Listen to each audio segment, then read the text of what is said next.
Mahasiswa di sejumlah daerah mulai bergerak melakukan aksi tolak politik dinasti dan penjahat HAM. Mereka membagi-bagikan ribuan pamflet perlawanan terhadap politik dinasti dan juga penjahat HAM. Mahasiswa dari berbagai kampus di Ciputat, Tangerang Selatan ini membagi-bagikan pamflet di depan halte kampus UIN Syarif Hidayatullah. Pamflet ini salah satunya bertuliskan menolak dinasti politik dan penculik, tolak politik dinasti. Hingga tabloid Achtung berjudul Reformasi Dikhianati. Koordinator aksi menegaskan aksi ini sebagai bentuk tanggung jawab para mahasiswa sebagai anak bangsa dan bentuk rasa cinta untuk Indonesia. Aksi serupa juga dilakukan sejumlah mahasiswa Universitas Negeri Jakarta di Jalan Pemuda Rawamangun, Jakarta Timur. Sambil berorasi, mereka membagikan selebaran sebagai aspirasi mahasiswa yang menolak politik dinasti dan pelanggaran HAM pada pemilihan presiden 2024. Untuk menolak rapor-rapor merah dari pemerintah tentang apa saja teman-teman. Yang pertama, adanya politik dinasti negeri ini. Badan Pengawas Pemilu Kabupaten Lamongan, Jawa Timur membantah menangkap mahasiswa yang menyebarkan selebaran berisi penolakan politik dinasti. Panwas Kecamatan Sukodadi mengaku hanya meminta keterangan mahasiswa tersebut. 4 mahasiswa universitas swasta di Lamongan yang membagikan selebaran berisi tolak politik dinasti di lokasi kampus di Kecamatan Sukodadi dibawa ke kantor panitia pengawas Kecamatan Sukodadi. Namun, Bawaslu Kabupaten Lamongan membantah menangkap para mahasiswa. Bawaslu berdalih, Panwas hanya memintai keterangan dari mereka soal barang bukti 80 lembar selebaran tolak politik dinasti. Usai diperiksa, keempat mahasiswa sudah langsung dipulangkan dan kemudian kasusnya dilimpahkan ke Bawaslu Kabupaten Lamongan. Dalam waktu dekat, Bawaslu akan segera melakukan rapat pleno untuk menentukan apakah ada unsur pelanggaran yang dilakukan keempat mahasiswa tersebut. Tapi selebaran itu ini ya selebaran ini. berapa? Enggak masuk. Sudah bergabung bersama kami dari luar studio, Koordinator Divisi Pelanggaran dan Data Informasi Bawaslu Lamongan, M. Farid Aciani. Selamat sore Mas Farid, terima kasih sudah meluangkan waktu di program Metro hari ini. Sebenarnya Mas Farid, apa yang terjadi? Selamat sore Mas Anggi, terima kasih. Ya, gimana Mas Anggi? Ya Mas, Halo? jadi sebenarnya apa yang terjadi? Bahwa ada penyebaran selebaran begitu kemudian ditangkap oleh Panwas. Bagaimana pandangannya sebenarnya? Yang jelas itu saya meluruskan bukan ditangkap Mas Anggi. Jadi itu pada waktu mereka melakukan aksi penyebaran brosur itu ada Panwas yang lewat. Kemudian mereka diklarifikasi oleh Panwas.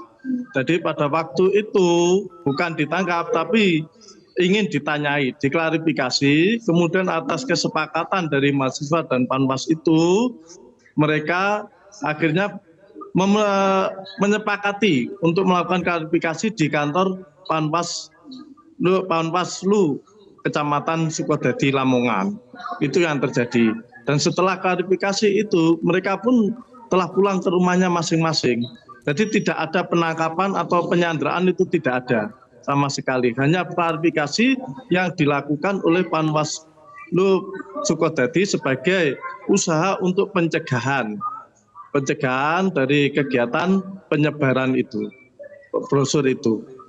Baik, Mas Farid, jadi komunikasi dengan mahasiswa-mahasiswa ini setelah dimintai keterangan, itu mereka mengakunya sebaran ini dari mana?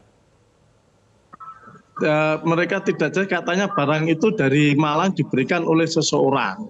Nah itu yang kita belum dapat memastikan karena dari keterangannya mereka tidak mengenal orang yang memberikan brosur itu. Oke, Bawaslu melihatnya ada yang dilanggar di sini? Kalau itu ada dilanggar ataupun tidak, itu nanti kita akan plenokan. Yang jelas kesimpulannya nanti akan kita rapatkan, kita musyawarahkan oleh para pimpinan Bawaslu pada hari ini. Nanti setelah itu dapat kita tuangkan dalam POM A, POM penelusuran kegiatan pengawasan tersebut, Mas. Oke, Mas Jadi Farid, saya belum bisa menjawab. Ya, menjawab Mas Farid, ini dari mohon diluruskan pelanggaran jika atau memang tidak. salah begitu ya. Apa yang terjadi kemudian menjadi sorotan publik adalah berkenaan kenapa Bawaslu yang menangkap atau dalam penjelasan Anda tadi memintai keterangan begitu ya. Bukankah itu seharusnya tugas penegak hukum, bukan Panwas? Ya ini kan berkenaan dengan berkenaan dengan pemilu. Jadi kita juga telah berkoordinasi dengan penegak hukum dalam ini Polres Lamongan dan juga sudah clear permasalahan tersebut. Jadi itu sudah dilakukan sesuai dengan SOP, Mas. Jadi sudah ada apa yang dilakukan oleh Panwaslu itu sesuai dengan SOP mereka dalam rangka pencegahan kegiatan yang dirasa mereka dapat menimbulkan hal-hal yang tidak diinginkan. Itu aja, Mas. Oke, Mas Farid, jadi selanjutnya apa setelah ini? Ketika masih menunggu nanti ya untuk rekomendasinya ya? Ya, yang jelas kita akan menunggu pleno dari pimpinan itu brosur itu melanggar ataupun tidak melanggar. Kalaupun melanggar dan ada usaha pidana, maka kita akan serahkan ke Gakumdu. Kalau tidak ada unsur pidana atau tidak melanggar, maka ya kita hentikan, kita anggap sebagai suatu yang biasa. Itu aja, Mas. Oke, baik. Sudah ada berkomunikasi Mas dengan pihak kampus soal ini? Gimana? Sudah ada komunikasi dengan pihak kampus soal ini? Kampus dari 4 mahasiswa ini?